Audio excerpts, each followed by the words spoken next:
इस कलयुग में दो ही लोग पूजनीय हैं, एक तो गुणवंता या फिर धनवंता। गुण वो हो जाती है जहाँ पर हमारे अंदर यदि गुण है और यदि हम निर्धन भी हैं तो हमें हर जगह सम्मान प्राप्त होता है, चाहे वो गुण, वो कौशल, वो कला कुछ भी हो। और दूसरी तरफ धन होती है, क्योंकि धन यदि इसी समाज पर है तो आज के इस कलयुग में वही सबसे पूजनीय माना गया है।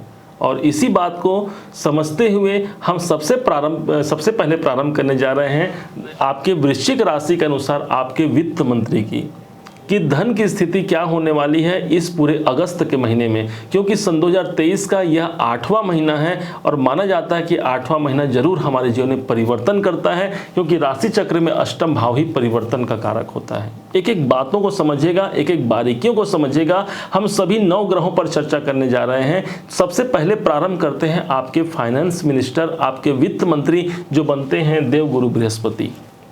वृश्चिक राशि से ठीक अगले अपने भाव के मालिक जहां पर 9 नंबर लिखा है, इसी के स्वामी गुरुदेव हैं। और यही गुरुदेव आपको याद होगा कि पिछले 21 अप्रैल से ये आपके छठे भाव पर चल रहे हैं और लगभग अप्रैल 2024 तक ये आपके छठे भाव पर रहेंगे। यूं तो देखा जाए तो दूसरे भाव के मालिक जब छठे भाव पर जाते हैं तो हमारे धन की पीड़ाएं भी हमको प्रदान करते हैं।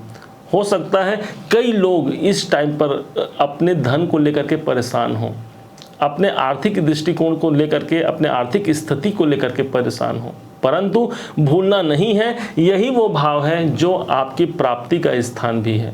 हम मानते हैं कि छठा भाव हमारी प्राप्ति है, तो जब धन भाव के स्वामी प्राप्ति स्थान पर जाएंगे तो धन प्राप्ति का सोर्स कैसे नहीं बनाएंगे। आपके मन में एक सवाल उठ रहा होगा कि इस समय पर राहु और गुरु दोनों का कॉम्बिनेशन बना हुआ है जो कि गुरु चांडाल योग हमको दे रहे हैं, तो कैसे हम आर्थिक रूप से संपन्न हो सकते हैं, कैसे हमें अपने कर्जों से मुक्ति मिल सकती है, कैसे हमें अपने शत्रुओं से मुक्ति मिल सकती है और कैसे हमें अपने रोग से मुक्ति मिल सकती है। ध्यान दीजिएगा, इस समय पर अभी पिछले 23 जुलाई से लेकर के अभी पूरे इस अगस्त महीने और साथ ही साथ पूरे अक्टूबर महीने तक यही राहु देव जो राहु और गुरु के कॉम्बिनेशन से जो बन रहा है हमारा गुरु चंडाल योग, ये राहु निर्बल हो जा रहे हैं। निर्बलता को प्रमाणित करने के रूप में आप देख सकते हैं कि राहु देव इस टाइम पर 0 से 6 डिग्री के मध्य होंगे। मतलब इनके पास फल देने की क्षमता जो होगी वो मात्र 25% की होगी। मतलब गुरु आपके धनेश यहाँ पर मजबूत हो जाते हैं।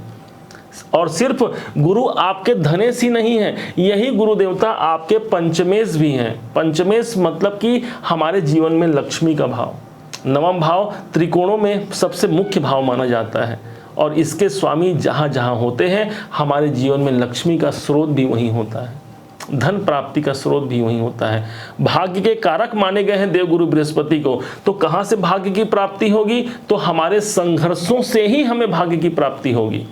यदि आपने संघर्ष किया है पूर्व के समय में तो ये मानिए कि उन संघर्षों का प्रतिफल आपको अवश्य मिलेगा और ये सिर्फ अगस्त तक ही नहीं, पूरे अक्टूबर तक के महीने तक का ये प्रभाव आपको देखने को मिल सकता है। अब देवगुरु बृहस्पति जब यहाँ पर बैठे हैं और राहु से मुक्त हो गए हैं तो इनके पास 3 दृष्टियां हैं। इस अगस्त के महीने में क्या फल मिलेगा, तो ये 1, 2, 3, 4, 5 ये आपके पंचम दृष्टि से आपके दसम भाव को देख रहे हैं, ये इनकी दृष्टि होगी। तो माना जाता है इनकी पंचम दृष्टि जहां पड़ती है वो भाव गंगा जल के समान पवित्र हो जाता है। मतलब कार्य क्षेत्र की दृष्टिकोण से देखें तो सबसे अनुकूल। और एक चीज बता देना चाहेंगे आपको कि सबसे ज्यादा इस अगस्त के महीने में आपके कार्य को ही बनाने का प्रयास किया है आपके विधाता ने। और उस विधाता ने जो आपने पूजन किया है भगवान का, जो आपने अभिषेक किया है, जो कुछ समय बैठ करके भी उन भगवान की आपने आराधनाएं की हैं, उन आराधनाओं का प्रतिफल है जो आपका दसम भाव सर्वाधिक इस समय पर महत्वपूर्ण स्थिति पर बना हुआ है। समझिएगा, यदि गुरु की दृष्टि आपके दसम पर पड़ रही है तो कार्य क्षेत्र में यहाँ पर वृद्धि कारक होगा। किसी कारण से यदि कार्य में रुकावटें बनी हुई हैं तो गुरुदेव देख रहे हैं उस भाव को, कैसे वो भाव जागृति अवस्था में नहीं आएंगी। सिर्फ यही नहीं, ये आपके 12वें भाव को भी देख रहे हैं। 12वां भाव आपके खर्चे का है, आपके हानि का है, आपके लॉसेस और साथ ही साथ आपके इन्वेस्टमेंट का भी स्थान हम लोग द्वादश भाव से ही जानेंगे, इसी भाव को देखेंगे। इन सब स्थानों से आपको शुभ फल की प्राप्ति होना, यानी हानि और खर्चे में एक प्रकार से रोक लगना। और साथ में यदि आप इन्वेस्टमेंट करना चाहते हैं तो निश्चय मानिए कि अक्टूबर तक का वो महीना है, शायद आपका कोई इन्वेस्टमेंट भी हो जाए, किसी भी फील्ड में आप कर सकते हैं। अब यही वो भाव है जो हमारे स्वयं हमारी मेहनत का है, हमारे नौकरी का भाव भी है। तो नौकरी भाव से देख रहे हैं 12वें घर को, तो जो लोग विदेशों में नौकरी करते हैं या विदेश में अपने कैरियर को ले जाना चाहते हैं, उनके लिए भी ये सर्वाधिक उपयुक्त होगा। क्यों? क्योंकि हमारे लगन से ठीक छठे भाव के स्वामी की दृष्टि हमारे 12वें घर पे पड़ रही है। अपने जॉब में यदि आप परिवर्तन चाहते हैं, कोई ट्रांसफर चाहते हैं, तो यहां पर भी वो स्थिति बनी हुई है, क्योंकि यहां पर से गुरु देवता सीधे 12वें घर को ही दृष्टि दे रहे हैं। अब सिर्फ यहीं पर समाप्त नहीं होता, इसके बाद फिर 7, 8 और 9 गुरु की 9वीं दृष्टि आपके स्वयं के धन भाव पर पड़ी। मतलब अपने ही घर को गुरु देवता देख रहे हैं। कहां से देख रहे हैं? प्राप्ति स्थान से देख रहे हैं। तो यहां पर दो प्रेडिक्शन निकल के सामने आएगा। एक, पहला तो ये होगा कि धन खर्चे होना, धन की हानि होना।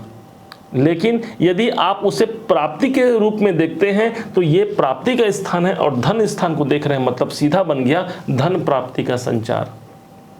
बस आपको गुरु को प्रभाव में लाना है। कैसे होंगे देवगुरु बृहस्पति प्रभाव में, कैसे हमारे अनुकूल होंगे, इस पर विचार करने की आवश्यकता है। हमारे घर में जो मंदिर है, जो छोटे से भगवान श्याम सुंदर बैठे हैं, जो भगवान गोपाल जी हैं, भगवान शंकर जी की जो प्रतिमा है, ये साक्षात आपके जीवन को परिवर्तन करने वाले हैं। घर के मंदिरों पर देवगुरु बृहस्पति का आधिपत्य होता है, ये वहीं पर निवास करते हैं। माता जगदम्बा की जो तस्वीर है, ये सब के सब हमारे मंदिर पर रखे हुए जो देवता, जो देवी हैं, वही हमारे जीवन में धन की वृद्धि करेंगे इस गुरु के द्वारा। गुरु का गोचर जब जब होता है तब आप समझिए कि परमात्मा की कृपा वहां पर हो रही है। तो अभी कहां हो रही है? आपके निवेशों पर, आपके कैरियर पर, और साथ ही साथ आपके कौटुंबिक जीवन के साथ साथ आपके आर्थिक जीवन पर इनकी दृष्टि पड़ रही है। माना जाता है ये जहां देखते हैं वहां गंगा जल के समान पवित्र करते हैं। तो भाई आपके दूसरे भाव को देख रहे हैं तो कैसे ये भाव जागृति में नहीं आएगा, पवित्र कैसे नहीं होगा, कैसे भी आर्थिक स्थिति खराब हो, कैसे भी कौटुंबिक स्थिति खराब हो, फैमिली लाइफ कितनी भी हमारी खराब हो, गुरु की दृष्टि है, उस भाव पर गंगा जल का सिंचन हो गया है। आप ऐसा मानिए, गुरु अनुकूल है। अब ग्रहों के जो शासक होते हैं भगवान सूर्यदेव, जरा उनकी बात कर लेते हैं। क्यों? क्योंकि ये आपके जीवन में यही आपके 10वें से आपके 10म भाव के अधिपति बनते हैं सूर्य नारायण। और भगवान सूर्य की स्थिति आज कहाँ चल रही है? तो ध्यान दीजिएगा, यही सूर्य भगवान जो आपके 10वें से ठीक एक घर पीछे चल रहे हैं, आपके भाग्य घर पे चल रहे हैं।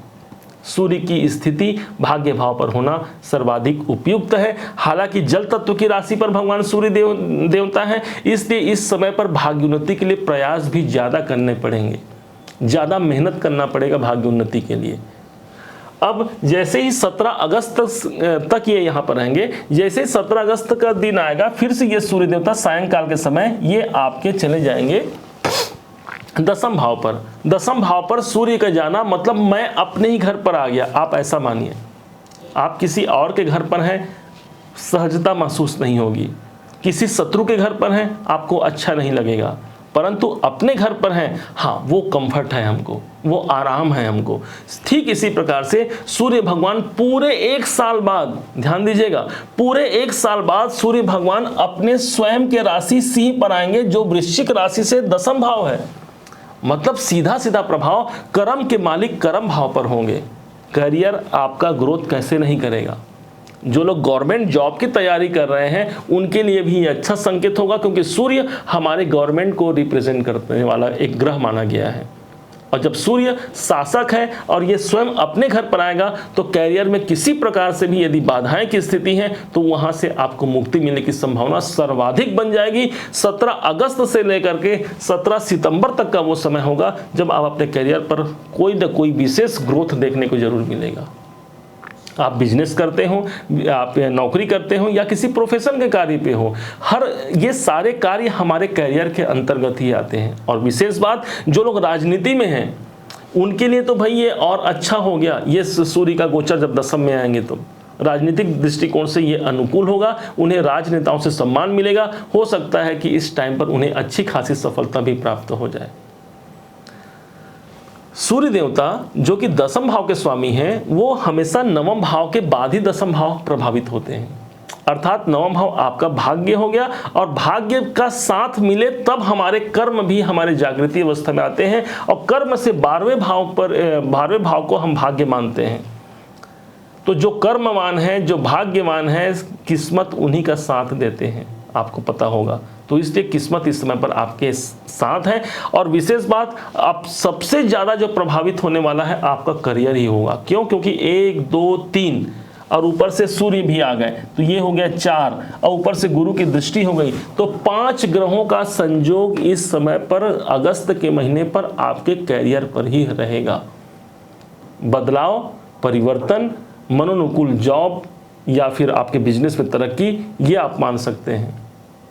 अच्छी बातों को सुनिए, समझिए, और उसके लिए आप अपने को प्रेरित कीजिए, क्योंकि माना जाता है कि हमारे मन में हम जो बात बैठा लेते हैं वो बात हमारा पूर्ण होता है। तो आप इसे क्यों नहीं बैठाते? ये पॉजिटिव है। 4 ग्रहों का संचार कोई आम नहीं हो सकता, ऐसा समझिए। मंगल की बात करते हैं।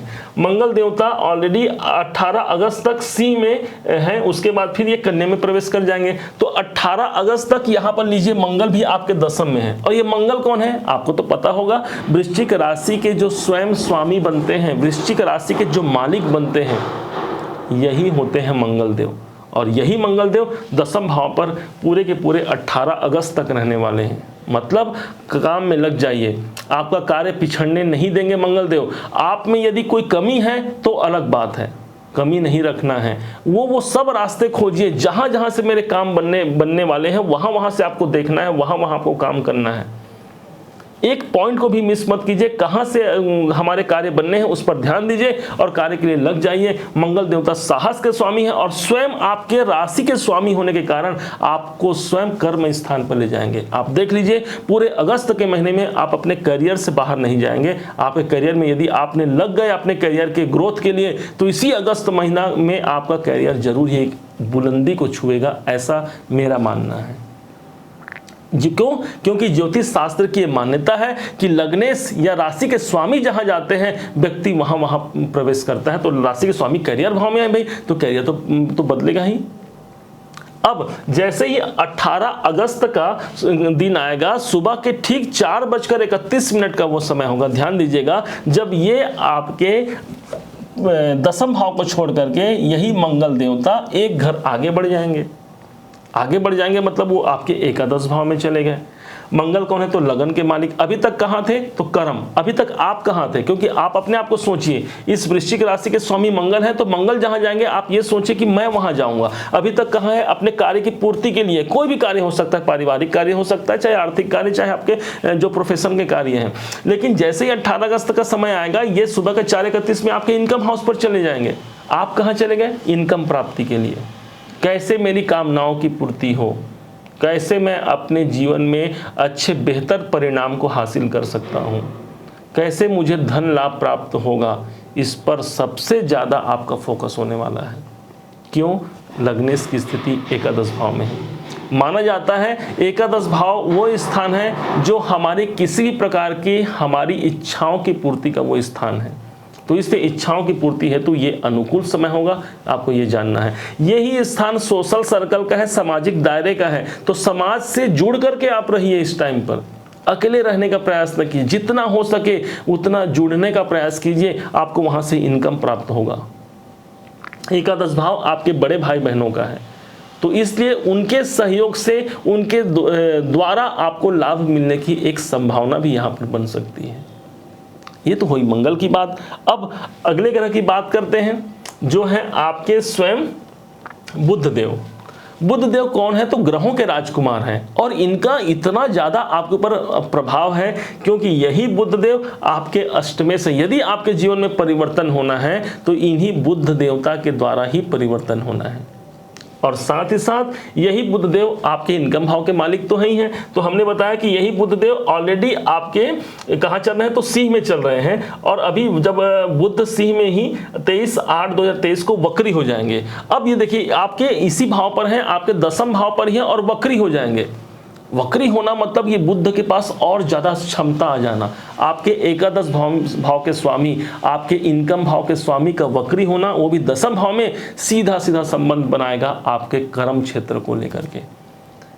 कार्य में फिर से वो प्रेशर आ जाएगा, वो एक रूपता आ जाएगी कि भाई अब हमको बस वो कार्य कर ही डालना है जिसको हमने सोचा है, जिस कार्य को हमने करने की कभी अभिलाषा अपने मन में रखी थी। ये होगा आपके बुध का प्रेडिक्शन, आप ये मानिए, क्योंकि आपके लाभेश है, आपके हाथों में ही आपका लाभ छुपा हुआ है, इस बात को आपको भूलना नहीं है। अब अगले ग्रह की बात कर लेते हैं। वो होते हैं हमारे स्वयं के सबसे सौंदर्य युक्त ग्रह माने जाने वाले शुक्राचार्य जी महाराज। ज्योतिष में शुक्र को इतना अहम माना गया है क्योंकि यही वो ग्रह हैं जो धन की अभिवृद्धि करते हैं। धन के कारक यदि कोई ग्रह माने जाएंगे तो एकमात्र शुक्राचार्य जी माने जाएंगे। और यही शुक्राचार्य जी महाराज आपके जीवन में कहां पर हैं? यही शुक्राचार्य जी महाराज, ये माफ कीजिएगा, यही शुक्राचार्य जी महाराज आपके जीवन में ये दसम भाव पर ही हैं। दसम भाव पर शुक्र का होना मतलब किस भाव के मालिक हैं? तो ये आपके 12वें घर के मालिक हैं और साथ ही साथ ये आपके सप्तम भाव के मालिक हैं। तो 12वें भाव के मालिक और सप्तम भाव के मालिक जब दसम में चले जाते हैं, इसका साफ साफ मतलब है इस टाइम पर देखिए फिर दसम भाव आ गया, तो हमको कोई खर्च करने पड़ सकते हैं अपने करियर के लिए, अपने जॉब के लिए या फिर अपने व्यापार के लिए। हमें कोई खर्च करने की आवश्यकता है तो कर डालिए। क्यों? क्योंकि समय अनुकूल है। हो सकता है भाई एक हम कमाते हैं, अपने स्वयं का भरण पोषण करते हैं, परंतु जो व्यापार, जो कर्म क्षेत्र हमको धन देता है, यदि वहां हमने पैसा नहीं लगाया तो हमारे फिर वो कोई मतलब का नहीं होता। शुक्रदेव इस बात की प्रेरणा प्रदान कर रहे हैं कि यदि वहां कुछ काम करना है तो कर डालिए। खर्च भाव के स्वामी आपके दसम भाव में आए हैं। हाँ, इस समय पर आपके निवेश कहाँ होंगे? क्योंकि निवेश का भाव है ये, तो निवेश होंगे हमारे कर्मों का आप निवेश करेंगे। मतलब हो सकता है कि इस टाइम पर कोई बहुत बड़ा आपको अचीवमेंट प्राप्त ना हो, लेकिन ये मानिए कि इस समय पर कोई आपने बेस कायम कर दिया तो आगे चल के उसका लाभ भी 100% आपको प्राप्त होगा। यही आपके 10वें से आपके सप्तमें से हैं, तो सप्तमें स्थान कौन सा हो गया? हमारे व्यापार का हो गया, फिर से हमारा कैरियर आ गया। तो आपके व्यापार को भी यदि अच्छा बनाना है तो इस शुक्र के ट्रांजिट को आपको सदैव देखना होगा। और शुक्र ऑलरेडी दसम भाव पर गए हैं। बिजनेस में जो लोग कैरियर बनाना चाहते हैं, जो विदेश से जुड़ करके अपना कैरियर बनाना चाहते हैं, दोनों ही परिप्रेक्ष्य से ये शुक्र आपके अनुकूल है। शनि की स्थिति ऑलरेडी आपके चतुर्थ भाव पर बनी हुई है, आपको पता है। और अभी तो फिलहाल इस अगस्त के महीने में ये शनि वक्री स्थिति में है। 17 जून से ये वक्री चल रहे हैं, ऑलरेडी ये 4 नवंबर तक वक्री ही रहेंगे। मतलब ये जहां पर है उसके एक भाव पीछे का रिजल्ट भी देंगे। तो इसलिए आपके साहस में अभिवृद्धि करने के लिए ये शनि देवता एक पॉजिटिव वाइब्रेशन लेकर के आपके लाइफ में आएंगे, आपको ये समझना है। हालांकि कुछ चुनौतियां भी आएंगी, कुछ संघर्ष भी आपको देंगे ये शनि देवता का वक्री होना, परंतु डरना नहीं है। शनि देवता 2.5 साल के लिए आपके सुख स्थान में है, आपके प्रॉपर्टी स्थान में है। मेरा मानना है कि वृश्चिक राशि के अनुसार आपके अगले 2.5 साल मतलब कि लगभग मई 2025 तक के समय में आप कोई ना कोई प्रॉपर्टी जरूर बनाएंगे। शनि लंबे अवधि के ग्रह माने गए हैं, इसलिए कोई बड़ा इवेंट यदि हमें देखना है तो शनि के चतुर्थ भाव पर गोचर को हमें देखना होगा। वक्री स्थिति पर होना माने इसमें प्रभाव की वृद्धि होना। अब राहु केतु की बात कर लेते हैं। तो राहु केतु मेष और तुला में चल रहे हैं, मतलब ठीक वृश्चिक राशि से आपके 6ठे भाव में राहु देवता हैं और केतु आपके द्वादश में है। दोनों के पास अभी फल में कमी आ गई है। दोनों ग्रह अभी 0 से 6 डिग्री के मध्य हैं। मतलब यहाँ पर फल में कमी आना, इसका मतलब जो बाधाएं हैं, जो रुकावट है, इनमें ये कमी ला करके आपके समक्ष रख देंगे। अब वो तारीख आपको बताना चाहेंगे जो तारीख आपके लिए विशेष महत्वपूर्ण होने जा रही है। मतलब हमने अपने कैलकुलेशन से कुछ तारीखें निकाली हैं जो आपके लिए शुभप्रद और कुछ सतर्कता पूर्वक आपको ध्यान रखने की आवश्यकता है। तो शुभ तारीख पहले सुन लीजिए। तो इस अगस्त के महीने में 1 तारीख, 2, 19, 20, 24, 25, 28 और 29 तारीख आपके लिए शुभ रहेंगे, परिवर्तनकारी रहेंगे, श्रेष्ठ रहेंगे। इसके अलावा जो आपको सतर्क रहने की आवश्यकता है जिस तारीख को, वो होंगे 3 तारीख, 4, 11, 12, 13, 22, 23 और 31 तारीख आपको सतर्कतापूर्ण उस तारीख को निभाना पड़ेगा। उम्मीद है कि आप सबने इसे समझा है, सबने इसे जाना है। यदि आपने इसे समझा है, जाना है, हमारे समझाने का प्रयास यदि आपको सार्थक लगा है, तो आप हर बार की भांति अपना प्यार भरा लाइक और कमेंट करना मत भूलिएगा। बहुत मोटिवेशन मिलता है हमें आपके एक लाइक और कमेंट से। अभी तक यदि चैनल को आपने सब्सक्राइब नहीं किया है तो सब्सक्राइब भी कीजिएगा। पुनः एक बार फिर आप सभी का जीवन बहुत मंगलमय हो, इन्हीं शुभकामनाओं के साथ। जय श्री कृष्ण।